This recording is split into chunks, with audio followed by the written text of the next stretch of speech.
दिल्ली में मध्य प्रदेश के मुख्यमंत्री मोहन यादव ने जेपी नड्डा से मुलाकात की। एमपी के राजनीतिक हालातों से उन्हें अवगत कराया। नए चूल्हा खाने राबड़ी आवास पर पहुंचे सीएम नीतीश। लालू यादव और उनके परिजनों के साथ मकर संक्रांति मनाई। मकर संक्रांति पर लालू नीतीश की मुलाकात पर चिराग पासवान ने कसा तंज। कहा, नीतीश की बॉडी लैंग्वेज बता रही है जल्द बदलेंगे पाला, कब तक चलेगा गठबंधन कहना बहुत मुश्किल। उत्तर प्रदेश के रायबरेली में दर्दनाक सड़क हादसा। ट्रक ने टक्कर मार बाइक सवार को 4 किलोमीटर तक घसीटा। अंतिम संस्कार में शामिल होने जा रहा था शख्स। हरियाणा के पलवल में फ्लाईओवर पर चलती हुई कार में लगी आग। शॉर्ट सर्किट होने के कारण लगी आग, किसी के हताहत होने की खबर नहीं। उत्तर प्रदेश के सीतापुर की चीनी मिल पे विस्फोट से दर्दनाक हादसा। 3 लोगों की मौके पर मौत, 5 लोग घायल। सीएम योगी ने हादसे पर जताया दुख। पंजाब के जालंधर में ट्रैक्टर, ट्रॉली और कार की जबरदस्त टक्कर। 3 लोगों की मौत। हादसे की लाइव तस्वीरें सामने आई। उत्तर प्रदेश के बागपत में चेकिंग के दौरान 2 तस्कर गिरफ्तार हुए। तस्करों के कब्जे से 540 किलो अवैध विस्फोटक और 1 ट्रक बरामद हुआ। उत्तर प्रदेश के बुलंदशहर में अवैध कॉलोनियों पर एसडीएम ने की छापेमारी। भूमाफियाओं और अवैध कॉलोनियों को चिन्हित कर कार्रवाई की। यूपी के रामपुर में मक्का मदीना जाने की तैयारी शुरू। करीब 2 लाख हज यात्री जाएंगे मक्का मदीना। दिल्ली एनसीआर में ठंड और कोहरे का कहर लगातार जारी। शेल्टर होम के सहारे रात काट रहे हैं लोग। ईरान ने उत्तरी इराक के एरबिल में बैलिस्टिक मिसाइलें दागी है। अमेरिकी दूतावास में सायरन की आवाज सुनी गई। ईरान ने एरबिल के कई ठिकानों पर किया हमला। ईरानी हमले में करीब 4 नागरिकों की मौत हुई। आइसलैंड में ज्वालामुखी फटने से मचा कड़कंप। लावा बहकर रिहायशी इलाकों तक पहुंचा। आइसलैंड का ग्रिंडाविक इलाका खाली कराया गया। रिहायशी इलाकों में लावा पहुंचने के बाद कई घर जलकर हुए खाक। इजराइल ने गाजा पर किया बड़ा हमला। हमास के कई ठिकानों को किया नेस्तनाबूद।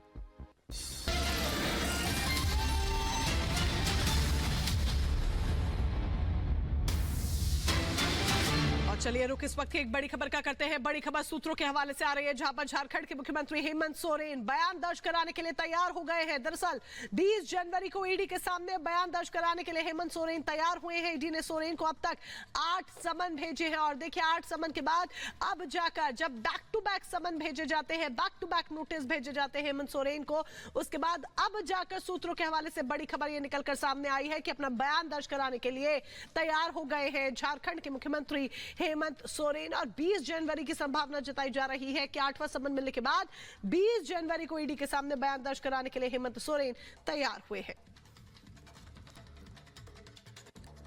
तो एक तरफ हेमंत सोरेन और अब दूसरी तरफ शराब घोटाला मामले को लेकर के कविता पर भी ईडी का शिकंजा जो है वो कसता नजर आ रहा है। और अब के कविता को भी पूछताछ के लिए बुलाया गया है। तो बीआरएस की नेता है के कविता और के कविता को ईडी ने समन भेजा है। दिल्ली शराब घोटाला में ईडी ने बीआरएस नेता के कविता को समन भेजा है। आज पूछताछ के लिए बुलाया गया। प्रवर्तन निदेशालय ने दिल्ली शराब घोटाला से जुड़ी मनी लॉन्ड्रिंग मामले की जांच के सिलसिले में बीआरएस की नेता के कविता को पूछताछ के लिए बुलाया है। 2022 में इसी मामले में सीबीआई ने भी पूछताछ की थी। तो अब ईडी ने समन भेज दिया है कि कविता को, यानी कि विपक्ष के जो नेताओं की मुश्किलें हैं वो एक एक कर बढ़ती जा रही है। उधर भ्रष्टाचार के खिलाफ देश भर में ईडी का ताबड़तोड़ एक्शन लगातार देखने को मिल रहा है। 8 बार समन भेजने के बाद जहां झारखंड के मुख्यमंत्री हेमंत सोरेन अपना बयान दर्ज कराने के लिए आखिरकार तैयार हो गए हैं, तो वहीं पंजाब में कांग्रेस नेता और पूर्व मंत्री साधु सिंह को प्रवर्तन निदेशालय ने मनी लॉन्ड्रिंग के मामले में गिरफ्तार कर लिया है। देखिए खास रिपोर्ट।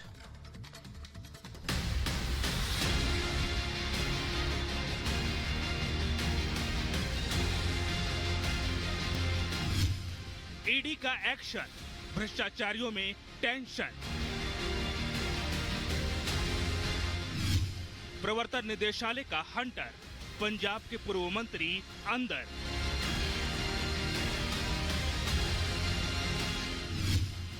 के कविता का इंतजार, सोरेन पेशी के लिए तैयार। एक के बाद एक लगातार ईडी के 8 समन भेजे जाने के बाद झारखंड के मुख्यमंत्री सोरेन अपना बयान दर्ज कराने को तैयार हो गए हैं। सूत्रों की माने तो सीएम सोरेन ने प्रवर्तन निदेशालय को पत्र भेजकर जांच एजेंसी को समन का जवाब दे दिया है। ईडी ने 13 जनवरी को जारी किए गए समन में कहा था कि अगर 16 से 20 जनवरी के बीच सोरेन एजेंसी के सामने हाजिर नहीं होते तो उसे खुद उनके पास आना पड़ेगा, लेकिन कानून व्यवस्था की जिम्मेदारी राज्य सरकार की होगी। अब मुख्यमंत्री ने समन का जवाब देते हुए ईडी की टीम को रांची बुलाया है। सोरेन ने पत्र के माध्यम से जांच एजेंसी को कहा है कि आप 20 जनवरी को सीएम हाउस आकर पूछताछ कर लें। ईडी ने फर्जी दस्तावेजों से आदिवासियों की जमीन की खरीद बिक्री से जुड़े घोटाला मामले में पूछताछ के लिए समन जारी किया था। सीएम सोरेन को ईडी ने पहला समन 14 अगस्त को जारी किया था। इसके बाद ईडी ने उन्हें एक के बाद एक 7 समन भेजे, लेकिन सीएम सोरेन ईडी के सामने पेश नहीं हुए। अब 8वां समन जारी होने के बाद मुख्यमंत्री अपने बयान दर्ज कराने के लिए राजी हो गए हैं। एक और जहां झारखंड के सीएम ईडी के सवालों का सामना करने को तैयार हो गए हैं, वहीं दिल्ली आबकारी नीति घोटाले मामले में भारत राष्ट्र समिति के नेता और तेलंगाना के पूर्व मुख्यमंत्री चंद्रशेखर राव की बेटी के कविता की मुश्किलें भी बढ़ती दिखाई दे रही हैं। प्रवर्तन निदेशालय ने बीआरएस नेता के कविता को समन जारी करते हुए आज पूछताछ के लिए बुलाया है। इससे पहले पिछले साल ईडी ने कविता को आबकारी नीति घोटाले मामले में तलब किया था। तेलंगाना विधान परिषद की सदस्य की कविता से दिसंबर 2022 में इसी मामले में सीबीआई ने भी पूछताछ की थी। उत्तर हो या दक्षिण, पूरब हो या पश्चिम, देश के चारों ओर भ्रष्टाचारियों पर ईडी का सख्त एक्शन जारी है। तेलंगाना और झारखंड के बाद अब पंजाब में भी जांच एजेंसी भ्रष्टाचारियों की कुंडली खंगालने में जुटी है। राज्य में हुए कथित वन घोटाले से जुड़ी मनी लॉन्ड्रिंग मामले में पूर्व मंत्री और कांग्रेस नेता साधु सिंह धर्मसोत पर ईडी का हंटर चला है। प्रवर्तन निदेशालय ने जालंधर से धन शोधन निवारण अधिनियम के प्रावधानों के तहत 64 साल के पूर्व मंत्री को गिरफ्तार कर लिया है। पिछले साल नवंबर में घोटाले के मामले में जांच एजेंसी ने छापेमारी की थी। पूर्व मंत्री पर राज्य वन विभाग में पेड़ों की कटाई के लिए परमिट जारी करने और विभाग में ट्रांसफर पोस्टिंग के मामले में घूस के भी आरोप लगे हैं। 5 बार के विधायक रहे साधु सिंह को पिछले साल पंजाब सत्कर्ता ब्यूरो ने आय से अधिक संपत्ति रखने के मामले में गिरफ्तार भी किया था। मोदी सरकार ने जब से सत्ता संभाली है, देश में भ्रष्टाचारियों की कमर तोड़ दी है। घोटालेबाजों पर ताबड़तोड़ कार्रवाई से सरकार ने सख्त संदेश देने की कोशिश की है। जनता के पैसे का दुरुपयोग करने वालों की अब खैर नहीं। Bureau report,